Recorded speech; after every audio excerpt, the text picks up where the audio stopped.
They say money changes people. But it didn't change me, it just showed me who my family really was. My name is Jenna Holloway, and I used to believe blood was thicker than water. That was before my brother stole my lottery winnings, and with it, any illusion I had about loyalty. I was 28, working 2 jobs, barely making rent in a shoebox apartment on the south end of Cleveland. My life was practical, lonely, and quiet. Every Friday, after clocking out from the diner, I'd swing by the corner gas station and grab a diet soda and a lottery ticket. It was a ritual. A joke, even. My coworkers used to laugh at me. Keep dreaming, Jenna. And I did, until the day the dream became real. It was a Tuesday when I checked the numbers. Not my usual routine, I'd actually forgotten to watch the drawing. But there I was, standing in my cramped kitchen, still in my waitress uniform, scratching at the ticket while my cat gnawed at my shoelaces. The first number matched. So did the second, and the third. I stopped breathing around number 5, $18.7 million. That's what the jackpot said online. And I was holding the winning ticket in my grease-stained, chip nail hand. I screamed. Then I laughed. Then I dropped to the floor, hugging my cat and crying like a lunatic. I didn't tell anyone that night. Not even my best friend. I just sat there until the sun came up, thinking about what my life could be. The next day, I called the lottery office and arranged everything. Quietly. Carefully. I didn't want the media or the world to know.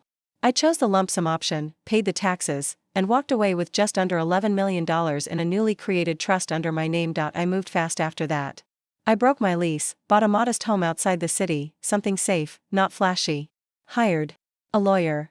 Met with a financial planner, and then, like an idiot, I told my family. It was a Sunday dinner, the first one I'd hosted since moving into my new place. My brother Caleb, his wife Tara, and my parents came over, full of curiosity. Where'd all this come from? Caleb asked, his mouth full of roast chicken. I hesitated. Then smiled. I won the lottery. Laughter, then silence. You're joking, said Tara. I shook my head. Nope. 11 million after taxes. My mother dropped her fork. My father blinked like I just said I was an alien. Caleb leaned back in his chair, eyes narrowing. That was the moment everything changed, even if I didn't know it yet. Over the next few weeks, Caleb started showing up more. Calling more. Asking questions. Need help managing the money? You should let me invest some for you. Hey, maybe you can help me with a down payment. At first, I was generous. I paid off our parents' mortgage. I gave Caleb a gift of $50,000, no strings attached, but that wasn't enough for him, not even close. It started with a forged signature. I had left town for a weekend, a quiet trip to Asheville to reset my thoughts. When I got back, my lawyer called in a panic. Jenna, we've got a problem. A big one. Someone had accessed the trust, transferred funds, $4.5 million. Gone. I nearly dropped the phone. There's no way, I said. The account's locked. Behind dual authentication. Voice ID, biometrics, my signature, that's the thing, he replied. It was signed by you. But the signature doesn't match. It was close, though. Very close. My stomach dropped. Who had access to the house? He asked. Only one person came to mind, Caleb. I confronted him that night. He didn't even bother to deny it at first. Just sat there, beer in hand, staring at the TV. I needed it, he said. You wouldn't give me what I deserved. What you deserved? I laughed. It wasn't your money. We're family, he snapped. You wouldn't even be standing there if I hadn't helped you when you were broke. When you needed rides, or gas money, or a couch to crash on. That's not a debt, I said. That's just being a decent human being. Call it whatever you want, he shrugged. The money's gone now. He'd used the funds to pay off debts, buy a luxury SUV, and invest in some shady crypto project. No receipts. No accountability. The trust manager told me it would take months to recover anything, if we even could. I sat in my car after that meeting and sobbed until I couldn't breathe. Then something inside me hardened. He took from me. Now I'd take everything from him. Revenge is a dish best served cold, and I was about to serve mine on ice. After Caleb stole my money, I could have gone to the police. Filed charges. Taken him to court. But I knew my brother. He'd spin it, lie, manipulate, and play the victim to my parents, his wife, and anyone who'd listen. No. I didn't want the justice system. I wanted justice, and justice, in my book, meant ruining him the way he tried to ruin me, from the inside out. I started by watching him. For weeks, I trailed him quietly. Learned his routine. Where he went. Who he talked to. What bars he liked. What women he flirted with behind his wife's back. Turns out, Caleb was a walking cliché, all ego, no impulse control. He wasn't just blowing money. He was gambling, drinking, cheating, and best of all, He was lying to his wife, Tara, about everything. So I made a burner social media account. A fake name. A vague bio. A handful of curated posts to make me look like a real person. Then I messaged Tara, "You don't know me, but I think you deserve to know the truth about your husband." Attached, a photo of Caleb entering a hotel room with a woman, a screenshot of his crypto wallet draining out, a PDF of the forged bank transaction under my name. At first, she didn't respond, but 2 days later, she replied, "Let's meet. I want to hear everything." We met at a quiet cafe on the edge of town. Tara showed up in dark sunglasses and a trench coat, like someone in a spy movie. But her hands trembled when she took the cup from the barista. "Why are you helping me?" she asked, eyes narrowed. "I'm not," I said. "I'm helping myself. And ruining Caleb in the process is just a bonus." She stared at me for a long time, then she said, "Good. Because I'm ready to ruin him too." Turns out, Caleb's lies ran deeper than I thought. He'd taken out a second mortgage on their house, without her knowing. He maxed out her credit cards, had gambling debt with 2 loan sharks, and even faked a life insurance policy naming himself as her sole beneficiary. And he was seeing a 22-year-old bartender named Lexi, whom he told people was his real soulmate. Tara wasn't shocked, she was furious. "I want out," she said. "But I want to leave with proof. With something that buries him." That's when our alliance began. Over the next month, Tara and I worked in silence. She collected phone records, bank statements, and secretly installed a keylogger on Caleb's laptop. I coordinated with my lawyer to reopen the fraud case, but I didn't file it, not yet. I wanted him to think he got away with it, while we quietly lit the fuse under his entire life. Then came the day we set the trap. Tara called him one night, pretending to be drunk. "Baby, I miss you. Let's have a getaway this weekend. Just you and me. No kids, no stress." He fell for it immediately. Booked the suite. Even texted Lexi to cancel on her. I made sure everything in that hotel room was wired, camera, audio, and even the front desk receipt. While they were out getting drinks, I copied the keycard and planted evidence inside the room. 2 bags of white powder, just flour, but it looked convincing, burner phones, and a printed ledger of his illegal crypto deals, laced with names tied to gambling syndicates, all under his name. When he returned and saw it, he panicked. "What the hell is this?" he shouted. "Tara, what are you doing?" "I'm doing what I should have done years ago," she said, phone camera recording everything. Then she walked out. By morning, I had sent copies of that footage, along with everything we'd compiled, to his employers, the IRS, his shady crypto buddies, and his 2 most dangerous lenders. That same night, Caleb showed up at my house, drunk, screaming, "You think you're smart, Jenna? You think you can ruin me?" I stepped outside calmly and said, "I'm not finished yet." Then I handed him a manila envelope, inside, a civil suit notice for fraud, identity theft, and misappropriation of funds, carrying up to 20 years in prison. And just like that, the man who once laughed in my face when he robbed me, went pale. Caleb Holloway, once the golden boy of our small Ohio town, had his mugshot splashed across 3 local news outlets under the headline, "Man Under Investigation for Fraud, Money Laundering, and Drug Possession Found in Hotel Sting." The video footage of him screaming in the hotel room, slamming drawers, demanding answers from an eerily calm Tara, went viral faster than any of us expected. My inbox lit up with messages. So did my parents, and so did Lexi's, the 22-year-old bartender Caleb had been secretly dating. Lexi posted a long Instagram story later that night. "He told me his wife died of cancer. He told me he worked for Homeland Security. He said he was a millionaire investor. I feel sick. * Publicly humiliated.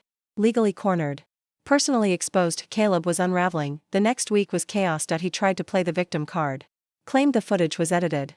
Blamed me, blamed Tara, even blamed the deep state at one point, but the evidence was overwhelming. Fraudulent bank transfers from my trust mortgage papers he forged under Tara's name, emails detailing shady crypto deals, loan threats from 2 very angry men who showed up at his house with baseball bats. His world collapsed like a rotten deck of cards, and that's when he did the one thing I didn't expect. He ran, disappeared in the middle of the night, abandoning his wife, his kids, his house, even his dog, left nothing behind but a beer can on the counter and a string of furious voicemails from lenders he'd burned. The police issued a warrant for his arrest within days, but he was gone for a while. Life went quiet. I helped Tara file for divorce. She sold the house, moved in with her sister. I even helped her start a new checking account, one Caleb didn't have access to. She was bruised, but not broken. A survivor, just like me. Then, 3 months later, I got the postcard. It arrived in a plain white envelope, no return address. On the front, a beach. Crystal clear water. Somewhere tropical. On the back, in Caleb's handwriting, "Congrats, sis. You win. But just remember, I'm still alive." No signature.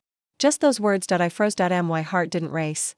My hands didn't tremble, because I knew something Caleb didn't. I had one more card to play. See, months before all of this, before I let the news break, before I served the lawsuit, before Tara planted the cameras, I had one of my attorneys run a quiet check. On everything Caleb owned. Turns out, he'd used my stolen funds to secretly purchase a condo in the Cayman Islands, under an alias, but tied to a burner bank account linked to my trust, and because he used forged documents and stolen identity. Legally, it belonged to me. So I did what any scorned sister would do. I seized it, every cent, every tile, every view of that beautiful turquoise water he thought was his salvation, and I left him a message of my own. I had a local contact slip a photo under the door of the seized condo. On the back, it read, "The house you stole with my money? I'm renting it out to honeymooners now. You should see the reviews." Caleb may have disappeared, but I made sure he had nowhere to hide. Point 6. Months after the lawsuit was filed, I walked into the courthouse with a calm heart and cold purpose. Caleb was still in hiding. No public appearances. No returned calls. Not even a lawyer on file, but his silence didn't protect him anymore. The judge reviewed the case for less than 20 minutes before slamming the gavel down. Judgment awarded in full. $4.5 million plus. Damages. His assets, what little remained that hadn't been seized or torched in crypto hell, were handed over for liquidation. Vehicles. Property. Bank accounts and fake names traced back to the trust. By the end of the month, I'd recovered $3.7 million. And more importantly, I had his name on public record as a fraud. You'd think that would be the end of it, but the universe wasn't done with Caleb Holloway. Point 1. Rainy Tuesday morning, Tara showed up at my doorstep, holding a manila envelope. Her face was pale. Her hands were shaking. "You need to see this," she whispered. Inside, a printed email exchange between Caleb and a woman named Elena Vasquez. Dates. Wire transfers. Photos. She was a bank clerk in the Dominican Republic, and he was still alive, still running cons, still using fake identities. He faked his own death, Tara muttered. He sent a fake death certificate to one of his debt collectors. "Look at this signature." I leaned closer. My name. Again. Forged at the bottom of the certificate as the informant who'd reported his death. He was using me as his ghost. That was it. I'd taken his money, his reputation, his home, but now, it was personal again. I filed a federal fraud complaint through my attorney and submitted the death certificate with evidence of forgery. Within weeks, Caleb's new alias was red flagged by Interpol. His fake ID trail lit up like a Christmas tree across banking systems in Central America. By the time he figured it out, the walls were closing in. Then came the final twist. He emailed me a burner address. "Untraceable, you win. But you were never better than me. You were just more ruthless. Congrats. You became me." I stared at the screen for a long time, and then I typed my reply, "No. I became something you'll never be, free." Then I hit delete, not just the email, but everything, all the files. The case folder. The photos. The recordings. Not because I forgave him, but because I refused to let his shadow stay in my life 1 minute longer. That night, I made tea, sat on the porch, listened to the wind move through the trees. I had money again, more than enough. But more importantly, I had peace, not from silence, but from closure, real closure. Firecracker next, the final chapter, part 6, peace or power. Jenna must decide. Does she disappear quietly with her victory, or use her story to protect others from people like Caleb? Would you like me to write the emotional, full-circle finale? A year had passed since I last heard from Caleb. There were rumors he was arrested in Panama under a different name. One report said he was spotted trying to cross into Venezuela with a fake passport. Nothing was confirmed. No photos. No fingerprints. Just whispers, but I didn't care anymore, because for the first time in my life, I wasn't surviving. I was living. I bought a modest lake house 2 hours out of town, quiet, surrounded by trees, with enough space for my cat, a vegetable garden, and peace. I volunteered at a local women's shelter once a week. Taught basic budgeting and self-defense. Most of the women had stories like mine. Not about money, but about betrayal. About being dismissed, stolen from, lied to, by the people they trusted most. One of them, a woman named Karina, asked me over coffee one afternoon, "Do you ever regret what you did to your brother?" I looked out at the lake. "Regret?" I said. "No." She waited, curious. "I regret trusting him for so long," I added. "I regret letting his betrayal make me small, even for a second. But what I did to him? That wasn't revenge. That was justice. And justice doesn't always come in a courtroom. I could have disappeared. Let the story die with him, but I realized something: there are too many people like Caleb. And far too few people willing to speak out. So I wrote it down. All of it. A memoir, not just the story of how he stole my winnings, but how I took my Life back. I called it, blood is thinner than ink, what happens when family crosses the line. It sold modestly online. A few podcasts invited me on. A documentary producer even reached out for rights, but the real success wasn't in the numbers. It was the emails, dozens. Then hundreds of women. Men. Even teens, telling me I'd help them walk away from toxic families. Help them fight for their inheritance. Help them finally stop making excuses for people who kept hurting them. In the end, Caleb didn't destroy me. He revealed me, and for that, strangely, I was grateful. One fall morning, as leaves turned golden and the lake shimmered under a pale sunrise, I received a letter. No return address. The handwriting was unfamiliar. Inside was a single sentence: he was arrested last week under the name Peter Klein. Looks like the game's finally over. No signature. Just that. I stared at it for a moment, then I lit a match, watched the paper curl into ash, the flame bright for a second before dissolving, and with that, I walked inside. The kettle whistled, the wind rustled the porch swing, and I, Jenna Holloway, the girl who once waited tables and bought lotto tickets for fun, poured a fresh cup of tea, opened the back door, and stepped into the rest of my life.